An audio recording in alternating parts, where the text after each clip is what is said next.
Selamat siang, saya ucapkan kepada Ibu Dr. Desa Nyoman Sri Verestuti, SE MSI AK, selaku dosen pengampu mata kuliah Statistik Pasca Sarjana Universitas Pendidikan Ganesha. Perkenalkan, nama saya Luputu Pertiwi Gayatri Parapremayanti, NIM 20291411002. Pada kali ini, saya akan memaparkan tentang video pengoperasian aplikasi Smart PLS. Di mana yang pertama kita harus memiliki aplikasi Smart PLS itu sendiri. Yang kedua, kita harus memiliki data yang akan diolah dalam bentuk Excel CSV. Untuk pengoperasiannya, pertama kita klik New Project.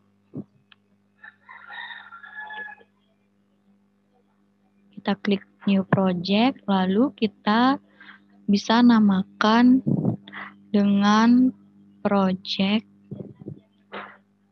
UAS mediasi, di mana data yang akan kita olah ini memiliki data mediasi. Lalu kita klik OK.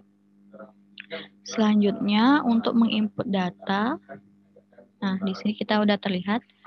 Untuk menginput data, kita bisa klik atau double klik import data.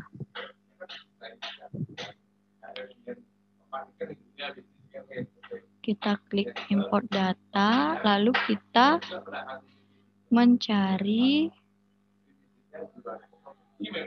folder di mana data itu disimpan. Di depan ini kita bisa mengklik data yang ini sudah berbentuk CSV. Lalu kita open. Kita OK.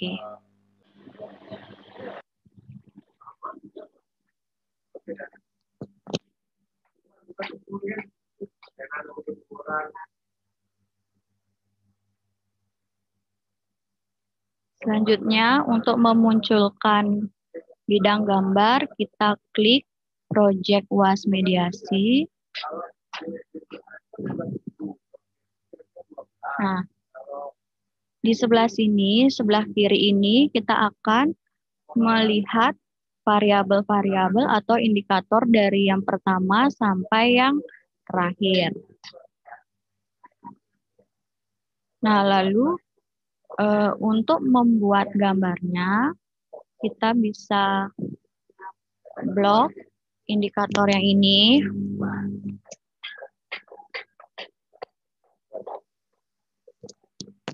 Kita blok X1.1 sampai X1.5.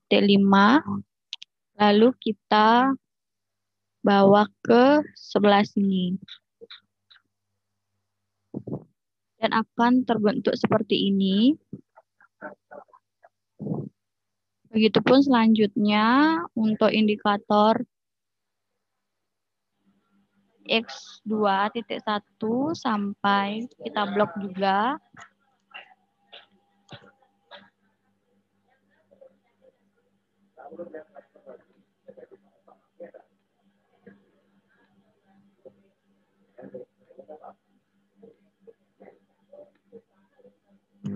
Sampai X2.8 kita bawa ke sini.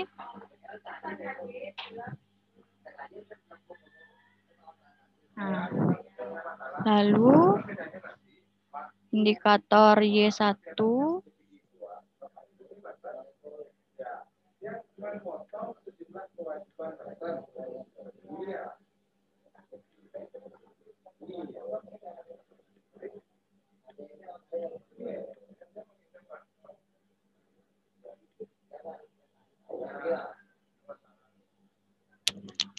setelah semua sudah ada di bidang gambar, untuk yang Y2 ini bisa kita pindahkan lokasinya ke kanan. Seperti ini.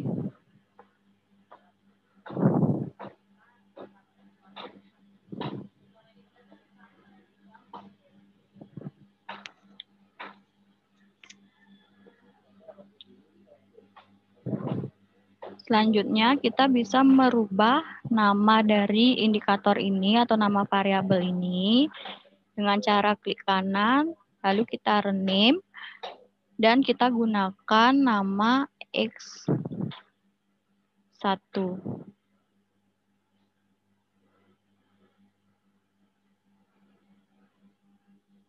Selanjutnya, ini juga sama, kita klik kanan, kita rename dengan nama X2.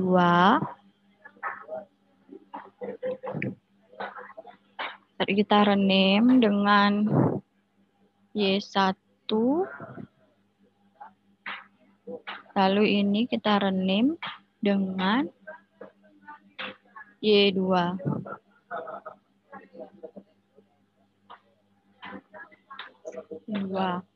Setelah itu, kita menghubungkan seluruh variabel dengan cara kita klik connect, lalu kita hubungkan dari variabel X1 ke variabel Y1, variabel X2 ke variabel Y1, dari variabel X1 ke variabel Y2, dari variabel X2 ke variabel Y2, lalu variabel Y1 ke variabel Y2. Nah, apabila sudah semua terhubung, maka indikator-indikator ini akan berubah warna menjadi warna biru. Nah, dari gambar ini kita dapat menemukan terdapat 7 hipotesis di mana ketujuh hipotesis itu ada hubungan langsung antara X1 dan Y1. Yang kedua ada hubungan langsung antara X2 dan Y1. Yang ketiga ada hubungan langsung antara X1 dan Y2. Dan yang keempat ada hubungan langsung X2 dengan Y2. Dan yang kelima ada hubungan langsung antara Y1 dan Y2. Selain itu juga terdapat hubungan tidak langsung. Yang pertama itu ada hubungan tidak langsung antara X1 dan Y2 melalui Y1. Dan yang kedua ada hubungan tidak langsung antara X2 dengan Y2 melalui Y1.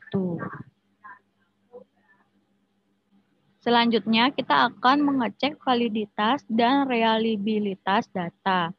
Caranya mengecek itu yang pertama itu kita klik calculate, lalu kita klik PLS algorithm.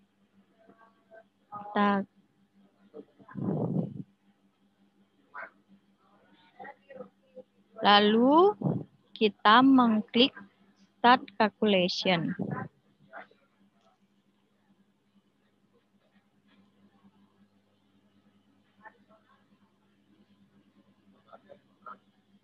Nah, di sini akan terlihat seperti ini.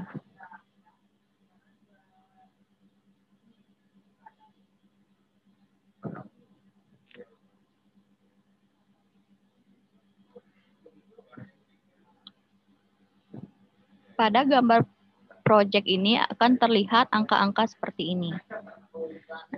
Angka-angka yang dihasilkan ini disebut dengan loading factor atau bisa juga dilihat atau disebut dengan outer loading. Nah, ini juga bisa kita lihat di outer loading seperti ini.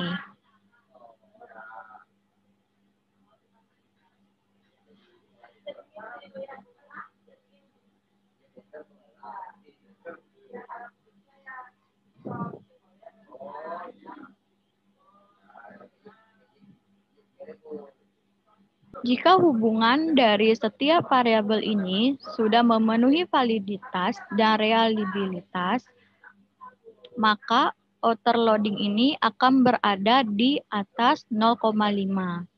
Apabila berada di bawah 0,5, maka jawaban dari responden belum bisa memiliki jawaban yang sama dari responden satu dengan responden lainnya, belum memiliki jawaban yang konsisten. kita bisa mengecek bahwa di variabel X1 ini semua variabel, semua indikator memiliki nilai di atas 0,5.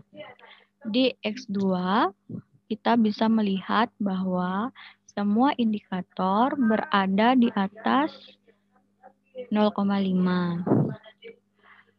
Pada Y1, kita juga bisa melihat semua indikator berada di atas 0,5. Dan di Y2 juga terdapat bahwa semuanya berada di atas 0,5. Apabila kita ingin melampirkan data ini di lampiran penelitian, maka kita bisa melampirkannya dengan cara klik kanan, lalu kita mengekspor image to file. Kita bisa menyimpannya di sini dengan nama random ya, tergantung dari nama penelitiannya. Kita save. Lalu kita juga bisa melihat nilai dari R-square, di mana nilai dari R-square ini, dari sini kita bisa lihat bahwa nilai R-square dari Y1 sebesar 0,895 dan nilai R-square dari Y2 sebesar 0,912, di mana nilai R-square ini untuk menilai ketepatan dari suku model. Dari angka ini kita bisa melihat dari nilai R-square Y1 kita bisa melihat bahwa variabel X1 dan variabel X2 berpengaruh terhadap Y1 sebesar 89,5% dan sisanya dipengaruhi oleh variabel-variabel yang tidak diteliti. Sedangkan Y2 ini sebesar 0,912. Ini yang artinya di mana variabel Y1 berpengaruh sebesar 91,2% terhadap Y2 dan sisa nilainya itu dipengaruhi oleh variabel lain yang tidak diteliti. Untuk mengetahui apakah masing-masing variabel berpengaruh atau tidak, maka kita bisa melakukan bootstrapping. Caranya itu dengan cara klik calculate, lalu klik bootstrapping, lalu klik to tilde, dan kita klik start calculation.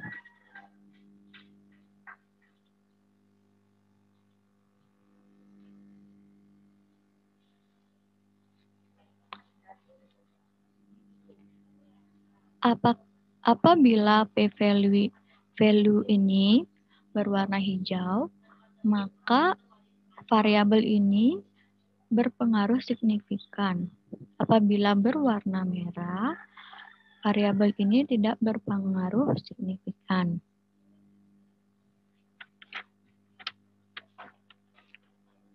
Lalu untuk mengetahui apakah variabel berpengaruh positif atau negatif, bisa dilihat dari original sampelnya.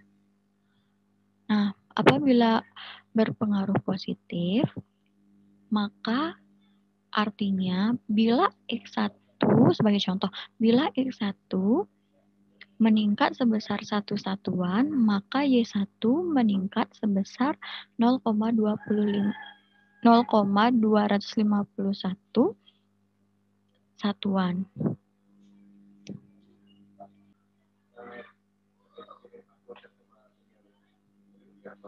Nah, untuk mengetahui reliabilitas dari variabelnya itu, dari penelitian tersebut, kita juga bisa melihat dari Cronbach alpha, di mana Cronbach alpha ini berada di atas 0,7, maka semua variabel baik X1, X2, Y1, dan Y2 memenuhi kriteria tersebut. Nah, untuk RHOA-nya, kita juga bisa melihat di atas 0,7, maka semua variabel memenuhi kriteria tersebut. Untuk composite reliability-nya juga memenuhi kriteria tersebut di atas 0,7. Dan untuk AV-nya juga semua memenuhi kriteria di atas 0,5. Baik, sekian pemaparan untuk mengoperasikan Smart PLS dengan data media yang ada mediasinya.